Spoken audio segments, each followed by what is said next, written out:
काळामध्ये आपण निर्माण केलं पाहिजे. जेव्हा मुलं कुठेतरी बोलायला शिकतील, तेव्हा मुलं कुठेतरी स्टेजवर जायला शिकतील. देशमुख सरांनी सांगितलं मी किती पुस्तकं लिखाण केलं. अरे साधं सोपं काम नाहीये. 4 ओळीचं पत्र आताच्या मुलाला लिहिता येत मी बघतोय.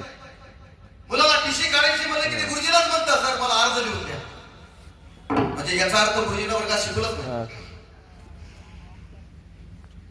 ताई आज महाराष्ट्र आपण अशा ठिकाणी पाहतोय त्याच वर्गातली मुलं लेक्चर देत असताना गुरुजी पाठीमागे मोबाईल बघतात. हो आता गुरुजीने काय करायचं?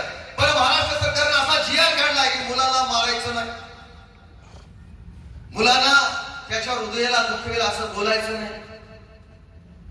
काही जर झालं तर शेवटी तुमची नोकरी जाईल. आता गुरुजी मारते म्हणजे आमच्या काळामध्ये कोंडाणा घालून गुरुजीनं मारलं. हातात घड्याळीचा पट्टा तुटेपर्यंत गुरुजीचे हात या ठिकाणी मारलं. हाताला पाठीवर बसायचे तेव्हा या ठिकाणी घडायचे. कुंभार जसं या चिखलाच्या गोळ्याला आकार देतो ना तसं गुरुजीने या ठिकाणी त्या काळात त्या माणसांना घडवलंय. देशमुख सर म्हणून तुम्ही आम्ही घडलो. आता अशक्य गोष्ट आहे. फार मोठभर या ठिकाणी माणसं आहेत.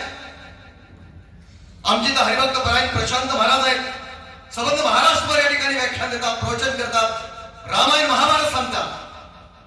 अशी माणसं आता जन्माला येत कमी आहे. आणि म्हणून अशा रांगड्या मातीमध्ये छत्रपती शिवरायांचा, जगद्गुरु तुकोबरायांचा इतिहास आपण या ठिकाणी वाचला पाहिजे. आपल्या मुलांना वाचायला दिला पाहिजे. आज या जगद्गुरु तुकोबराय फाउंडेशनच्या माध्यमातून सर आम्ही गावागावामध्ये प्रबोधन देतो. मी व्याख्यानाच्या पूर्वी 25 मुलांना पहिल्यांदा स्टेजवर बोलवतो. त्याला व्यसनमुक्तीची शपथ देतो आणि नंतर मी व्याख्यानाला सुरुवात करतो. तोपर्यंत मी बोलत नाहीये. आणि म्हणून याच मातीमध्ये रुजलेल्या सर्वसामान्य माणसाबद्दल तुम्हाला मला या ठिकाणी माहिती असलं पाहिजे.